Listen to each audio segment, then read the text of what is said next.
ഭക്ഷണ സമയത്ത് നമ്മുടെ കൂടെ ഇരുത്തണം കുട്ടികളെ. ഓവറായിട്ട് കഴിക്കുന്നതിനെ നിരുത്സാഹപ്പെടുത്തണം. പലപ്പോഴും നമ്മുടെ നാട്ടിൽ നേരെ തിരിച്ചാം. ഇവനെ കണ്ടോ ഉസ്താദേ, നല്ല മോനെ, ഒന്ന് തീരെ തിന്നൂല, എന്തെങ്കിലും തിക്കറുണ്ടോ, ചോദിക്കും. ഒന്ന് നല്ലോണം തിന്നണം. ഓൻ എത്ര തിന്നു? ആകെ 2 ചപ്പാത്തി 2 പത്തിരിയൊക്കെ തിന്നുള്ളൂ. ഓൻ എത്രാം ക്ലാസ്? 2ാം ക്ലാസ്. പിന്നെ എത്ര തിന്നണ്ടേ? ഇവനാകെ UKG എത്ര? നല്ല തിന്നു, നല്ല മോന്. എത്ര തിന്നു? 5 ചപ്പാത്തിയോ. ഇവൻ SLC ആയാലും എന്തായിരിക്കും അവസ്ഥ? വീടിനെ വീഴാൻ സാധ്യതയുണ്ട്. ഓവർ തിന്നുന്നതിനെ നിരുത്സാഹപ്പെടുത്തിയേ വേണ്ടത്.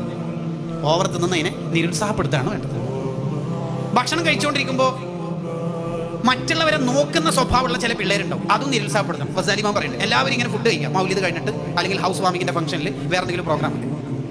അപ്പോൾ ഈ കോണിപ്പടിയിലൊക്കെ ഇരുന്നിട്ട് ചില പിള്ളേർ ഇങ്ങനെ നോക്കും. CCTVന്റെ ഒരു ചുമതല. മൂപ്പരെത്ര കാടയുടെ, കോഴിയുടെ, പൊരിച്ചയുടെ, ഫ്രൈയുടെ കാല് എത്രയാണ് എടുക്കുന്നത്, മറ്റേ ഭയങ്കര തീറ്റയാണല്ലോ, അങ്ങനത്തെ കുട്ടികളെ വിളിക്കുക. ഫസാലിമാമ നൂറ്റാണ്ടുകൾക്ക് മുമ്പ് പറയാം, അവരെ വിളിക്കാം, നീ കഴിച്ചാ അപ്പുറമോ അപ്പുറമോ. അങ്ങനെ കുട്ടികൾക്ക് നമ്മളെ കൂടെ ഇരുത്തിയിട്ട് ബിസ്മി ചൊല്ലാനും അൽഹംദുലില്ലാ ചൊല്ലാനും വലത് കൈ കൊണ്ട് തിന്നാനും അടുത്തുനിന്ന് തിന്നാനും 2 കൈയും കഴുകാനും മറ്റുള്ളവരെ പരിഗണിക്കാനും കൂടി കുട്ടികളെ പഠിപ്പിക്കണം. ഷെയർ ചെയ്യാൻ പഠിപ്പിക്കണം. ഈ പ്ലേറ്റിൽ 2 ചിക്കൻ പീസാണ് ഉള്ളത്, ഒന്ന് ഇത്താത്തൊക്കെ കൊടുക്കണേന്ന് കുട്ടീനോട് പഠിപ്പിക്കണം. നമ്മൾ ഫ്രിഡ്ജിൽ 2 കോഴി അങ്ങനെ തന്നെ നൃത്തത്തിലുണ്ട്, റുക്കൂയിലുണ്ട്, സുജൂദിലുണ്ട്, അത് പൊരിക്കാന്നല്ല നമ്മൾ വിചാരിക്കേണ്ടത്. ഈ കുട്ടിക്ക് മനുഷ്യത്വം, മനുഷ്യപ്പറ്റുള്ള ജീവിതം പഠിപ്പിക്കണം. ഞാൻ എൻ്റെ പിള്ളേർക്ക് ഒരു വിഷമവും പഠിപ്പിച്ചിട്ടില്ല, വേണ്ട പോലെ ഓങ്ങി കൊടുത്തിന്, നല്ല ഡയലോഗല്ല ആ കുട്ടിക്ക് പഠിപ്പിക്കും.